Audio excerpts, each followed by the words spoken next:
네, 안녕하십니까. 오늘도 일상기도회를 통해 함께 하나님과 동행함으로 하루를 시작하기 원합니다. 오늘 우리가 함께 나눌 말씀은 시편 9편 1절로 20절까지의 본문입니다. 오늘부터 살펴볼 이 시편 9편은 앞선 시편들과는 다르게 조금 더 시적인 특징을 가지고 있다라고 할 수 있습니다.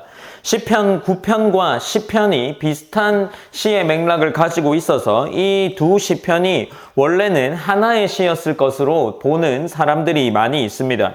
어쨌든 이제 이 시편 9편에 해당하는 시는 알파벳 이합체 시라고도 부르는데 각 연의 첫 글자를 히브리어 알파벳 순서대로 배열하는 그러한 기법으로 이 시가 기록되었다라는 그러한 의미를 가지고 있습니다. 오늘날로 말하면 우리말로 볼 때 기역, 니은, 디귿과 같은 순서로 시를 쓰는 것과 비슷하다라고 할 수 있겠죠. 어쨌든 이런 형식을 가지고서 이 시편 9편이 기록되었습니다.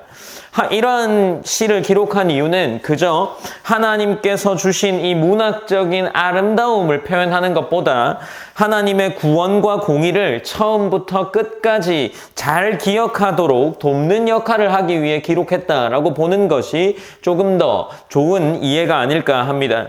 어쨌든 오늘 시편 9편은 탄식과 찬양이 함께 나타나는 시입니다. 다윗은 현실의 어려움을 외면하지 않지만 먼저 하나님께 감사드리는 찬양을 올려드립니다. 이것이 다윗이 가진 믿음의 중요한 특징이라고 할 수 있죠. 본문 9편 1절과 2절에 보면 내가 전심으로 여호와께 감사하오며 주의 모든 기이한 일들을 전하리이다. 내가 주를 기뻐하고 즐거워하며 지존하신 주의 이름을 찬송하리니 라고 기록하고 있습니다. 본문에 보면 전심으로라는 이 단어가 표현이 등장하는데 이것은 마음의 일부가 아니라 전체, 존재 전체를 가지고 하나님께 감사하는 마음을 가지겠다라는 의미에 해당하겠죠. 그는 하나님께서 행하신 모든 기이한 일들을 전하겠다라고 말합니다. 다윗의 감사는 어떤 자신 안에 있는 내적인 막연한 감정에서 우러나오는 것이 아니라 하나님께서 실제로 행하신 일을 믿음으로 그 행하신 일을 기억하는 데서 시작하는 감사임을 오늘 본문이 보여주고 있습니다. 그리고 3절로 6절 말씀에서 하나님께서 원수를 물리치시는 모습을 노래하죠. 다윗은 자신의 능력으로 승리했다라고 말하지 않습니다. 하나님께서 심판하셨고 하나님께서 악인을 책망하셨고 하나님께서 그들의 이름을 지워버리셨다라고 노래를 하고 있습니다. 성도는 승리의 순간에도 자신의 능력을 자랑하기보다 하나님의 능력과 손길을 먼저 노래하고 바라보는 사람이어야 함을 이 시가 보여주고 있습니다. 그리고 7절로 10절 본문에 보면 하나님의 통치가 더욱 강조되고 있습니다. 본문 7절에서 여호와께서 영원히 앉으시며 심판을 위하여 보좌를 준비하셨도다 라고 기록하고 있습니다.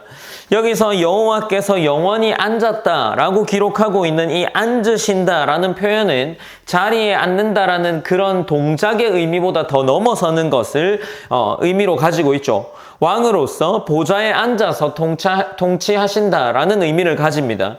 세상의 왕들은 바뀌고 나라들은 흥망성쇠를 반복하지만 여호와께서 영원히 왕의 자리에 앉아 계신다. 하나님의 통치는 영원히 흔들리지 않는다라는 것을 보여주고 있는 거죠. 그리고 특별히 9장 9절에서는 여호와는 압제를 당하는 자의 요새이시요 환난 때의 요새이시로다라고 노래를 이어나가고 있습니다.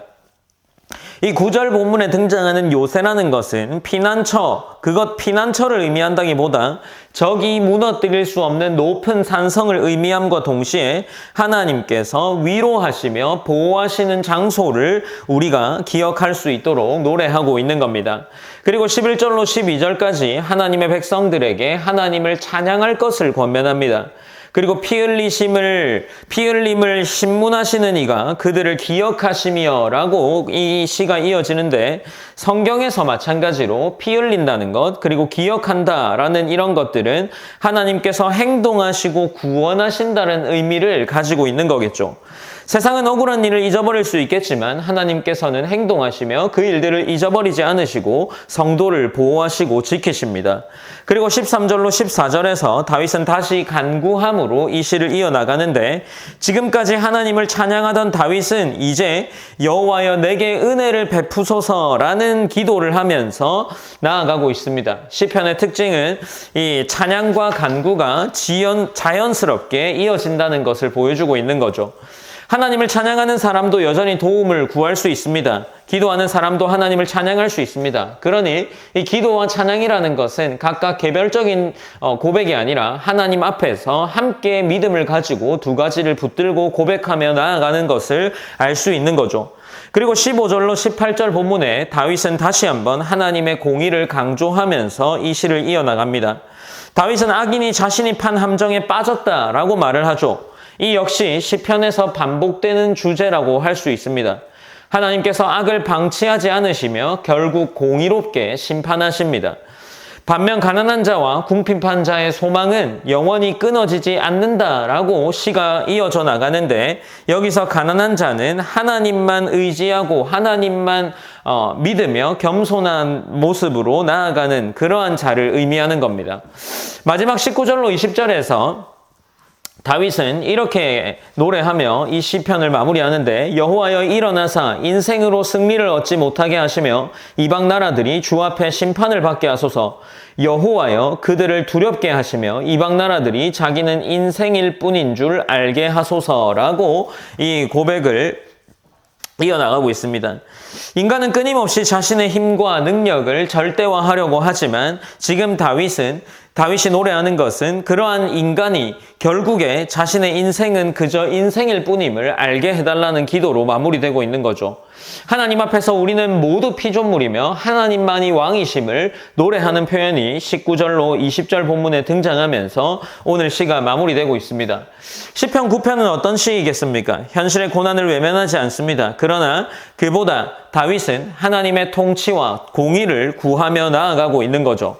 세상에는 여전히 불의가 있고 억울한 일이 있습니다. 때로는 하나님의 심판이 더디게 느껴지는 경우도 있죠. 하지만 다윗은 하나님께서 보좌에 앉아 계시며 반드시 의롭게 심판하실 분이시라는 것을 믿고 있습니다.